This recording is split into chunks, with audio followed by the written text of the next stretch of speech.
Hello everyone, मैं हूं किरण शाहपुरी और ये है आप लोगों के लिए कमिंग वीक का साप्ताहिक राशिफल। ये 23 अगस्त से लेकर 29 अगस्त तक की आपकी टैरो रीडिंग्स हैं, टैरो प्रेडिक्शंस हैं। और सबसे पहले, अगर अभी तक आपने इस चैनल को नहीं सब्सक्राइब किया तो प्लीज़ लाइक, शेयर और सब्सक्राइब करें। इसके साथ साथ अगर आप डेली टैरो रीडिंग में इंटरेस्टेड हैं तो आप मेरा इंस्टा पेज भी विज़िट कर सकते हैं, जिसका लिंक आपको नीचे डिस्क्रिप्शन बॉक्स में मिल जाएगा। और दूसरी बात, इस रीडिंग को आप किसी भी साइन के हिसाब से देख सकते हैं। Sun sign, moon sign, ascendant या फिर नाम के हिसाब से भी राशियां होती हैं, उसके अकॉर्डिंग भी आप इस रीडिंग को देख सकते हैं। और अगर आप मुझसे पूछेंगे तो मैं आपको यही कहूँगी कि जिस साइन को आप अभी तक फॉलो करते आ रहे हैं या फिर जिस साइन के हिसाब से आप अभी तक अपनी रीडिंग्स को देखते आ रहे हैं, सुनते आ रहे हैं, आप उसी साइन को फॉलो करें। तो चलिए जी, शुरू करते हैं कमिंग वीक का साप्ताहिक राशिफल। तो चलिए लिब्राज, आप लोगों के लिए देखें कि कमिंग वीक क्या लेकर आ रहा है, क्या एनर्जीज़ हैं। तो आप लोगों के लिए प्रोफेशनल फ्रंट के लिए कार्ड्स हैं 6 of wands reverse and nurture. और देखिए, 6 ऑफ वॉन्ड्स का कार्ड सबसे पहली बात मूवमेंट की बात करता है, शिफ्ट की बात करता है। और ये कार्ड इस वीक आप लोगों के लिए रिवर्स है। तो हो सकता है कि आगे आप बढ़ना चाह रहे हैं, एक मूवमेंट, एक शिफ्ट आप लाना चाह रहे हैं और उसी से ही रिलेटेड कुछ इश्यूज़, कुछ मसले हैं। और देखिए, इन जनरल या फिर इसी वजह से एक लो एंथुजियाज्म, लो एक्साइटमेंट भी रहता हुआ दिख रहा है। पीछे अगर किसी चीज़ को लेकर आपने एफर्ट किया, मेहनत करी और इस वीक आप पॉजिटिव रिजल्ट्स एक्सपेक्ट कर रहे थे, पॉजिटिव एक आउटकम एक्सपेक्ट कर रहे थे, तो कहीं देखिए वो पॉजिटिव आउटकम या पॉजिटिव रिजल्ट इस वीक आता हुआ नहीं दिख रहा है। और इस वजह से या इन जनरल भी low self confidence, low self esteem भी कुछ लोगों के लिए रह सकता है। कहीं अगेन मैं कहूँगी एक फेलियर, एक हार आप महसूस करते हुए दिख रहे हैं। और यहाँ पे लिब्राज, मैं आपको यही कहूँगी कि फेलियर सक्सेस का ही एक पार्ट है और कभी कभी फेलियर ज़रूरी भी होता है सक्सेस को फुल्ली अचीव करने के लिए या फिर सक्सेस को फुल्ली एंजॉय करने के लिए।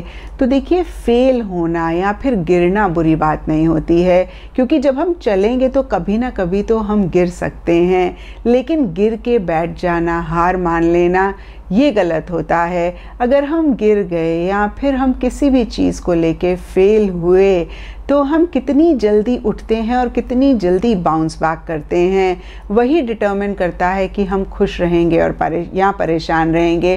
और यहाँ पे देखिए, फेलियर या हार को सुनकर आप परेशान ना हो, क्योंकि ये वीकली रीडिंग है तो बहुत बड़ी कोई चीज़ नहीं होगी। छोटे मोटे इश्यूज़, छोटे मोटे मसले हो सकते हैं जिनको लेके आप एक हार महसूस कर रहे हैं, एक फेलियर महसूस कर रहे हैं। तो फिर से मैं कहूँगी कि कोई भी चीज़ इस वीक आपको डीमोटिवेट ना कर पाए, कोई भी चीज़ इस वीक आपका एंथुजियाज्म, आपका एक्साइटमेंट लो ना कर पाए। और किसी भी चीज़ को लेके अगेन अगर आप एक फेलियर, एक हार महसूस करते हैं तो तुरंत आपने खड़े होना है और उसी चीज़ के लिए और ज़्यादा डिटर्मिनेशन और ज़्यादा विल पावर से उसको परस्यू करना है, उस डायरेक्शन में एक्शन इनिशिएटिव्स लेने हैं। और देखिए, अगर आप ऐसा करेंगे तो इस वीक की एनर्जीज़ को आप बहुत बेहतर कर पाएंगे। और नीचे देखिए, नर्चर का कार्ड भी आपको यही एडवाइस दे रहा है कि जो भी सरफेस लेवल पे हो रहा है, आपने खुद को प्रायोरिटाइज करना है, आपने अपनी हेल्थ का ख्याल रखना है, आपने एक अच्छे स्टेट ऑफ माइंड में रहना है। और देखिए, अगेन मैं कहूँगी कि आपने अपना ख्याल रखना है, आपने बियॉन्ड अ पॉइंट परेशान नहीं होना। एंड पर्सनल फ्रंट के लिए आप लोगों के लिए कार्ड्स हैं S of pentacles and seek. तो देखिए, एसेस टैरो में नई बिगनिंग की बात करते हैं और कुछ ऐसा ही आपके लिए भी इस वीक होता हुआ दिख रहा है। क्योंकि ये जनरल रीडिंग है तो यहाँ पे थोड़ा थोड़ा सबके लिए डिफ़र कर सकता है और ये नई बिगनिंग भी अगेन सबके लिए डिफ़र कर सकती है। कुछ लोगों के लिए इमोशनल लेवल पे हो सकती है, कुछ लोगों के लिए मेंटल लेवल पे हो सकती है। लेकिन देखिए, पेंटिकल्स कहीं फिज़िकल लेवल की बात करते हैं तो ज़्यादा मुझे ये नई बिगनिंग फिज़िकल लेवल पे होती हुई दिख रही है, मटेरियलिस्टिक लेवल पे होती हुई दिख रही है, जहाँ पे कुछ लोगों के लिए नया घर हो सकता है, कुछ लोगों के लिए नई गाड़ी हो सकती है, कुछ लोगों के लिए नई ज्वेलरी हो सकती है, नई वॉच हो सकती है। अगेन सबके लिए डिफ़र कर सकता है।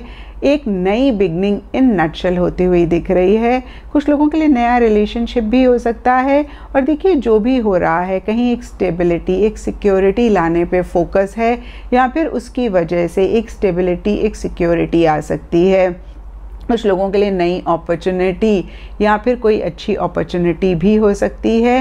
नीचे सीक का कार्ड कह रहा है कि सरफेस लेवल पे तो नई बिगनिंग हो रही है, लेकिन डीपर लेवल पे या मन ही मन आप चीज़ों से विड्रॉ करते हुए दिख रहे हैं। या फिर मैं कह सकती हूँ कि आप इतना एक्टिवली, इतना ज़्यादा चीज़ों में इन्वॉल्व नहीं हो रहे हैं, पार्टिसिपेट नहीं कर रहे हैं।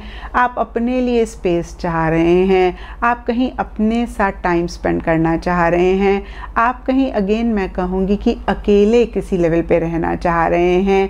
देखिए सरफेस लेवल पे हो सकता है कि एक हलचल चल रही हो, और कुछ लोगों के लिए हो सकता है कि सरफेस लेवल पे भी आप चीज़ों से विड्रॉ कर रहे हैं। और देखिए नटशेल में कहीं आप अपने साथ ज़्यादा टाइम स्पेंड करना चाह रहे हैं। और यहाँ पे देखिए 4 में से 3 कार्ड्स कहीं नेचर की बात करते हैं, तो बहुत सारे लोगों के लिए मुझे दिख रहा है कि आप नेचर के साथ कनेक्ट कर रहे हैं, नेचर में आप ज़्यादा टाइम स्पेंड कर रहे हैं। अगेन देखिए यहाँ पे डिफ़र कर सकता है, कुछ लोग हो सकता है मेडिटेशन कर रहे हैं, कुछ लोगों के लिए हो सकता है कि आप गार्डन में, पार्क में वॉक कर रहे हैं, या फिर से अगेन मैं कहूँगी कि आप नेचर में ज़्यादा टाइम स्पेंड कर रहे हैं।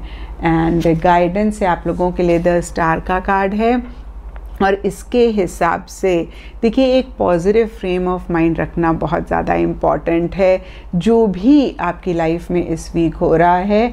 और दूसरी बात ये कार्ड कहता है कि आप सरेंडर मोड में रहें, और जिस भी गॉड को मानते हैं उन पे कंप्लीट फेथ करते हुए ही आप आगे बढ़ें।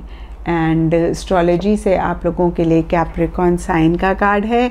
इसके हिसाब से blue, Indigo, navy blue colours आप लोगों के लिए लकी रह सकते हैं। एंड सिग्निफिकेंट डे आप लोगों के लिए होगा सैटरडे। तो ये था लिब्राज आप लोगों के लिए कमिंग वीक का साप्ताहिक राशिफल।